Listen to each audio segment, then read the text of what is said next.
What's good, y'all? It's the Demouchet REACT, and we're back with another video. Who we got today, C? Today we're back with another American reaction. So excited about this video. If you're new to us and we new to you, make sure you scroll down, hit that subscribe button, and turn on the post notification bell because we're on the road to 200K. And we cannot get there without you guys, all right? Join the family. Without further ado, let's get into the video. I'm excited about this one. Scariest moments of 2024, last year. I didn't realize it said scariest. Yeah, I didn't either. I had looked down and it said scariest moment. And we've been asking, like, what type of things will he go through with the lion? So let's see. Let's get it. All right, so let's start with the most obvious thing. Dean Schneider became a father. I've got a baby girl. Her name is Nayla. She was born in August. And it was the most beautiful, but also most challenging thing in my life up until now, I believe.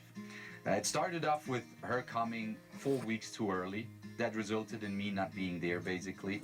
On the same day when she was born, Ellie, my wife, was in Switzerland telling me she's coming now already. And I'm like, no way, I'm still in South Africa. I still got 4 weeks left. And she's like, well, that's nature. That's my body who decided she wants to, or that's Nayla who decided she wants to come out. Okay, I flew over to Switzerland. On the flight, I was connected via video call, and she gave birth to her. I felt miserable. I couldn't feel worse. That was a very sad moment for me, not being there, not being able to hold the hand of my wife to support her mentally and physically. I really felt bad, but all those bad feelings went away once I arrived there in the early morning, could hold my baby, could hold my wife, and then it was the most beautiful thing again. The coming weeks was tough because she was so early there. So we had a lot of medical checkups and a lot of medical issues which we had to sort out. So the focus was 100% family and supporting my wife for about 8 weeks. Until we then, in the age of 8 weeks, traveled to South Africa together with baby Nayla, which by the way went very well, and arrived here. And then that was a dream coming true. Every single interaction and introduction between baby Nayla and the dogs, for example, or baby Nayla and the monkeys, or Nayla and the lions was absolutely mind-blowing. And all these were moments I will never forget again. So in the end of the day, I would say this big happening was very positive. All right, then a little bit of... All right, bro, so that was dope. Obviously, being the father, I had an opportunity to hold my wife's hand through all 3 of our pregnancies. So shout out to us, shout out to you for bearing all 3 of our babies. You did a great job. Yes. He delivered the last one. Yeah, I actually did deliver it. So delivered the last one. It was a beautiful experience. But to see that, you know, I obviously don't have the experience where I missed it, you know what I'm saying? But to hear that he missed it, that is scary because you want to be there, you know what I'm saying? And you got to understand his mindset when it comes to nature, you know what I'm saying? So he has that growth when it comes to knowing how things work and operate. And that's why he compared it to nature when he said her body was ready to respond to the baby wanting to come out. And that's just nature. So I thought that was all dope. And shout out to him having the whole 8 weeks to have that experience where he missed the birth. That's beautiful. You could tell that this is literally his purpose work. Yeah, he's supposed to be doing what he's doing with, you know, the animals and things. We didn't know nothing about the monkeys. That's why in the last video we told y'all we don't know, like, we know it don't look like it's for tourism. Right. But we didn't know, like, what kind of center wildlife. We didn't know what he was doing. What is the work? But, like, how he always talk about the lions. And I know this part was about his wife and his daughter, but the way he always talk about the lions, the way he interact, his calmness, baby, I could never be calm, that calm all the time. But you could tell that this is his purpose work because he was doing work while the baby was coming. So yeah. More tough topic, not so positive. We lost Madiba. Madiba was one of the cheetah brothers, Kobe and Madiba, and we found him dead in the camp. The day before, we did feed him. They were happy and healthy, playing around. We watched them eating their meat. A day later, our chef at that time, she would take a walk around the camp, and she spotted him laying there on the ground, and she took a video, came back to the house. She was like, I think something is wrong with Madiba. And I looked at the video, and I immediately realized that guy is dead. There's something seriously wrong. So we rushed over to the camp, and he was laying there lifeless on the ground. There was a little bit of blood coming out of his snout, and he was already a little bit bloated up. And I immediately knew it must be something crazy because he was in such great condition physically and mentally, and they were brothers. There was no bite marks that they would fight each other or something like that. We drove to the vet, to our main vet clinic, to make an autopsy because I needed to know what the actual issue is. And on the way there, Noe and I were brainstorming and reminded ourselves of a couple of days ago, one of the workers reported about the black mamba, which they saw close to the camp when they were cutting the grass. Shortly after, we dropped him off at the vet, and he started shaving him down and cutting him open and, do a whole autopsy and physical checkup. There was the one information that he was in absolutely great condition, which I think is nice to hear for us, knowing that he had all the necessary vitamins, he had the best food he could have, he lived a healthy, beautiful, and great life. Actually, he said he has never made an autopsy on an animal which looks that healthy and balanced. And on the other side, he said he died of an anaphylactic shock, according to the signs of the body. And most of the time, this happens when a black mamba bites you. It was very hard for us. It was about 3 weeks ago. On one side, it was a natural happening. Nature, he was born in nature and he was taken from nature. It's not something one of the workers or I myself or anyone else would have done wrong or so on. But nonetheless, it is a very sad thing because he was part of the family. I am in an unfortunate position to forward this very sad news to you guys. It's so beautiful, too. Yeah, so he actually runs with the cheetahs, too. Yeah, we didn't get a chance to meet with the cheetahs, y'all. We didn't do that one. And I mean, when you have an understanding that nature plays its role, you know what I'm saying? You kind of remove yourself from the responsibility that it's my fault. Because some people take grief bad, you know what I'm saying? So he did a good to understand that, yeah, the mom was probably just traveling and came across a cheetah. Right. These animals they not seen, but they are very well taken care of. Yeah. He's making me have a heart for the animals. Y'all, our children, y'all know we have 2 boys and a girl. She been having a heart for animals, by the way, y'all. She has a little dog named Lady, R.I.P. Lady. Lady did a big one in her life. But you love animals. I do. You love animals. I do. But, like, wildlife. Yeah. I'm very standoffish. I was talking about the boys. They love animals. They can tell you what any type of animal is, the family group, what is connected. They know all of that. Like, they are huge Wildcrats fans. Yeah. Okay. So, but I've kind of been pushed into this life, forced into this life. I can't really say that I've always had a heart for it, but seeing that he has a heart for it is making me, the animal passed away. I didn't even meet the animal, Yeah. I don't know, like, so I remember this one time you did this, like, you signed up for the survey because it was offering some free tickets to the Wildcrats on the radio. And she didn't think she was going to get the tickets. Like, you literally forgot about it. And I think you got, like, a phone call and an email saying that you won. And you was, like, we recorded it because it was so exciting for us because the kids love animals. Yeah, I was so And then when we was able to bring them out there so they can see it, one of them fell asleep because it was just, the children are tired. The other ones was able to watch it. But us being able to experience them watching it, and they brought out so much animals and stuff, it's like they fell in love. It was like a cool experience. VIP tickets, got to meet the Kratz brothers and all that, if y'all know who they are. Yeah, Wildcrats brothers, shout out to them. Yeah. All right, then another topic which is not good or bad, which brought some good, fresh, positive energy into the team is we had a change in our farm management. Andy, who was for 3 years our farm manager, he originally comes from Switzerland. He moved to South Africa 3 years ago on a long-term visa to help us run this place here. And he left us in the end of this year, all on good terms. He just wants to find some new challenges. So we had to find someone new who can help us run this place, especially since Noe and myself are traveling every now and then, or even the situation, with baby Nayla and so, which asks me to be away for a couple of weeks. I need someone solid here who understands the whole system and can run this place as it was his. We had to make sure that everything runs smoothly and the new farm manager can understand the whole system. So we really, all of us, had to work on it and to help Andy to do that whole transition to the new farm manager, which, by the way, has done a great job so far and everything is working smoothly. And I hope in the coming year, our team will be able to keep a lot of work off our backs so that we can produce much more content again for you guys. All right, then another topic is quite a famous topic in my world. It's the monkey dome. Some of you guys have heard of it. 2 years ago, we started with a new home, building a new home for the monkeys, because they're capuchin monkeys. They actually live in the Amazonian rainforest. So we did build, or we're busy building, a home as beautiful, as big, and as wild as possible, according to our possibilities, for the monkeys. But we're getting there. We started 2 years ago, where we have been messed around a little bit because they gave us completely wrong budgets, and then I had to make a fundraiser.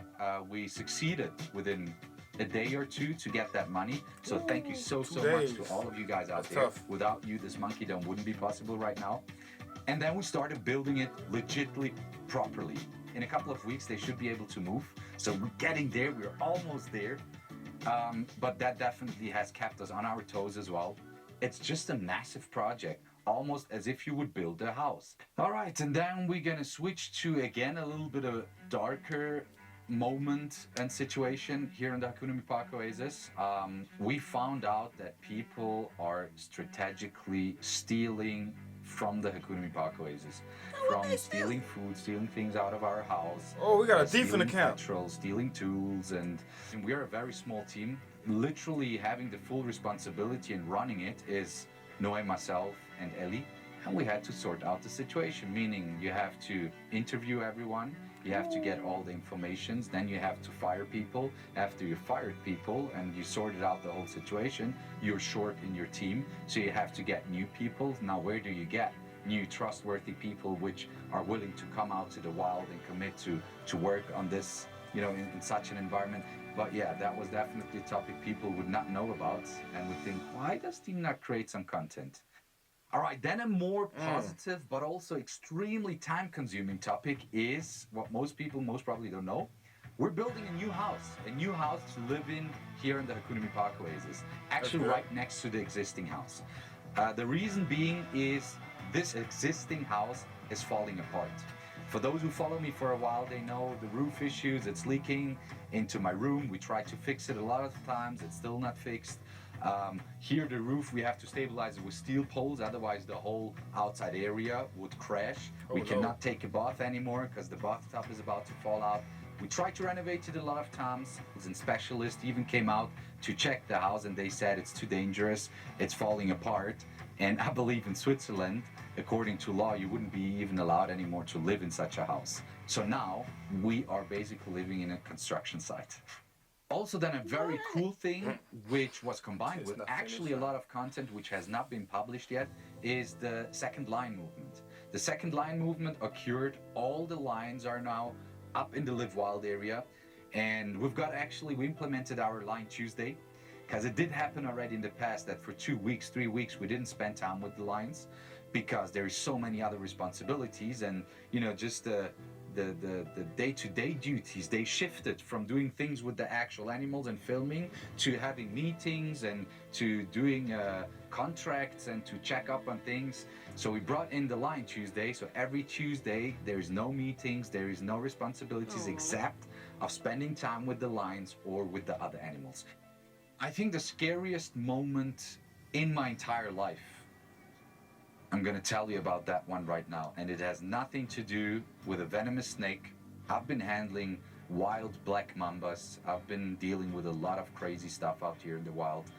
And even whether the lions, nor the venomous snakes, nor anything else has been that scary to me as this one situation. My wife Ellie went to a city, and she went to a mall to do some shopping together with Nayla. And she sat down in the middle of the mall on a bench to feed her with milk. And then they tried to steal my baby out of the arms of my wife in a shopping mall during the day. 2 women, one sat down on the left side, the other one sat down on the right side. We got footage. And they were like, oh, the baby's so cute. Oh, and we got footage. Is it your baby? And blah, blah, blah. And then they started to play around. He wouldn't get the mall footage.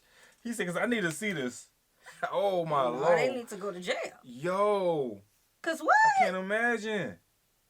I got to see what they try to do. Hold up. Let's see what happens. So with the hands, and she felt already uncomfortable, kind of moving a little bit away because she was feeding her, and she felt like they put a lot of pressure on it. And then the one just tried to pick it up. And she's like, what are you doing? No, leave my baby alone. And then she said, oh no, why am I not allowed to hold her? What? And then she said, no, because I don't let strangers hold her. She will cry. She does not like to be with strangers. And then the older lady said, no, she will not cry with me. And just reached out to Nayla, to the baby, and tried to hold her. And in that moment, Ellie got up and said, if you don't move away now, I'm going to call the police. I was not there. She called me on the phone and she explained me what just happened. 5 minutes later or 10, I was there. We went straight to the security and we checked all the cameras. We tracked them down. Where did they come from and where did they go? They were not just the two ladies. It was a third one, another man, a male, behind my wife with a corona mask. You know those masks which we used to wear a couple of years ago? And that guy belonged to those two ladies. So it was a pretty clear, organized thing, and they tried their luck, but they failed. And obviously we got the police involved and everything, but it's not a rare thing that happens in Africa, the human trafficking, baby trafficking, they're selling babies, they're like, the market is actually insane, and we are so lucky to still be parents of our baby girl and not have lost her. But I couldn't sleep for days.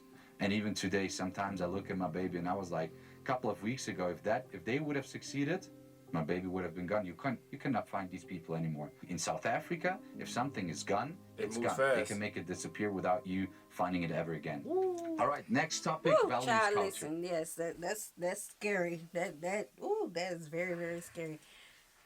I remember I made a comment one time in a video about walking through the airport, and I was like, it's nice for people to come up to us and ask for pictures and things like that, but don't come up to my children. I am the most nicest person ever, but all that sass and all that, baby, that comes from somewhere, baby. Mama bear, mama lion.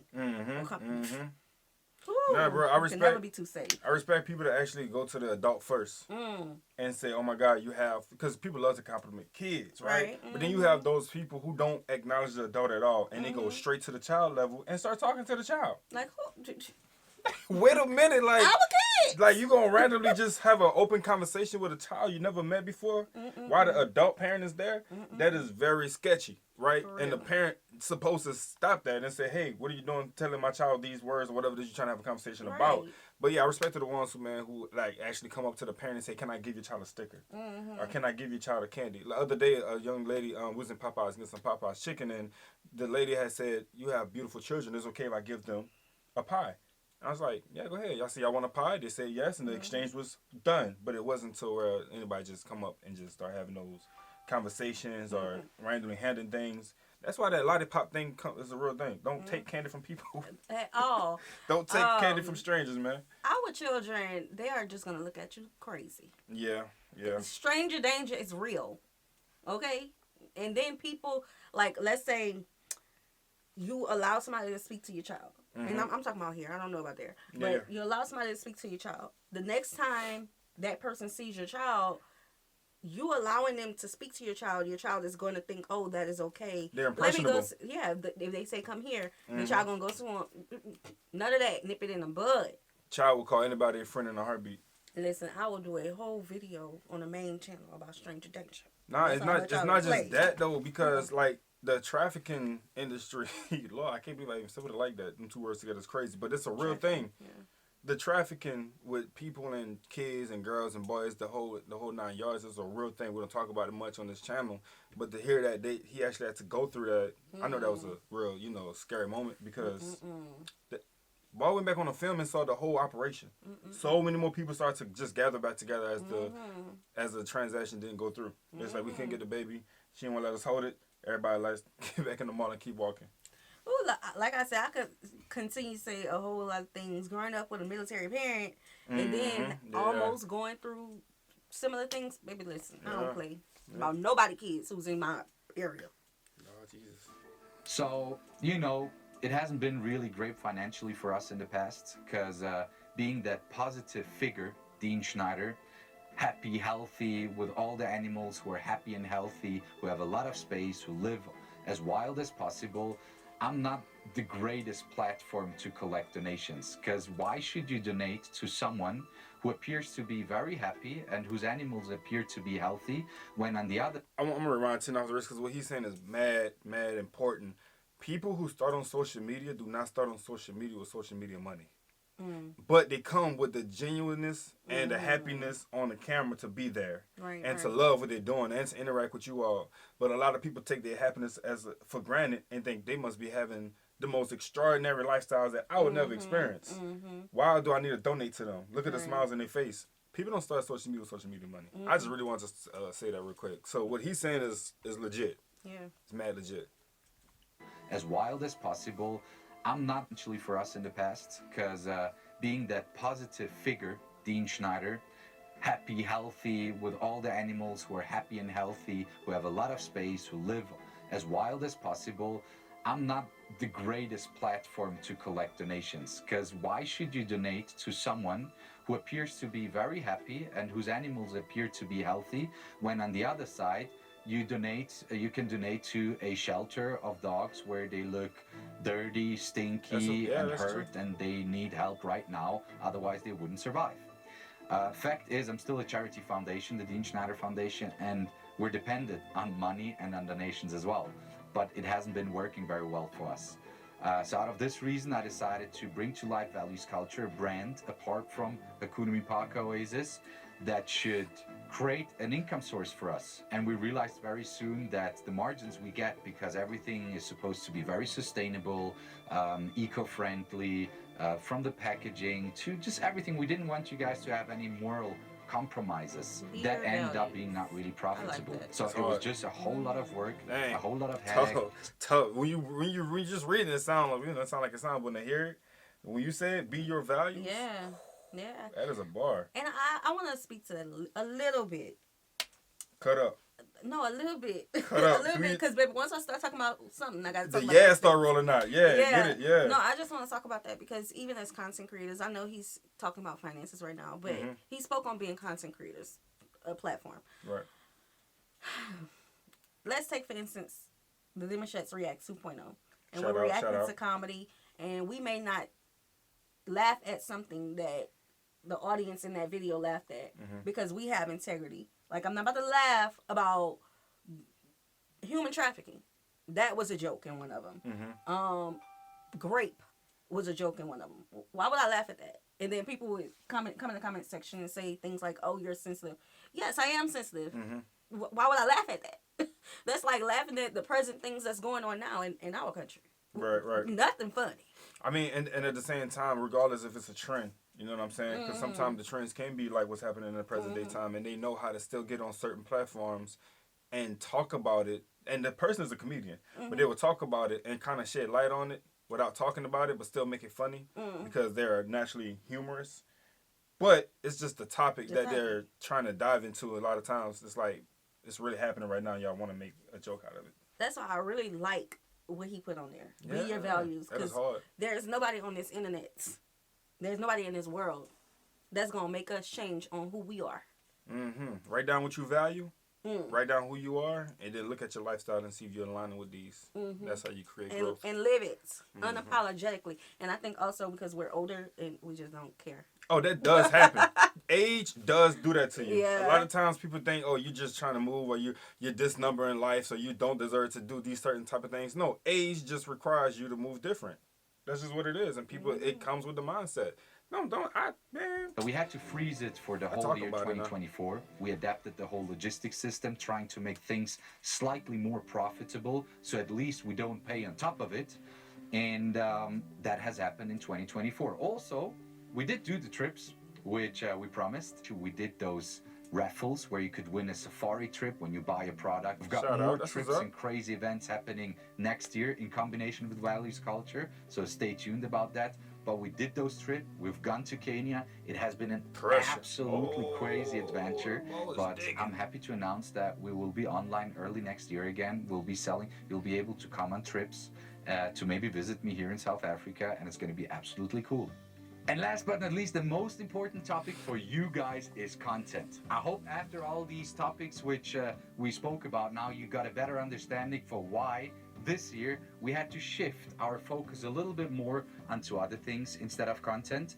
But that brought us to the point to create a new content concept for 2025.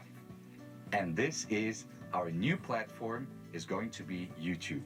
Don't worry, we will still publish content on Instagram, but YouTube allows us to create that income source. Correct. YouTube pays per view, and it allows you guys, the viewers, to even donate through a post. Even here you can do those super likes and special likes and donate something towards the Hakuna Mipaka Oasis and myself, the animals, and everyone.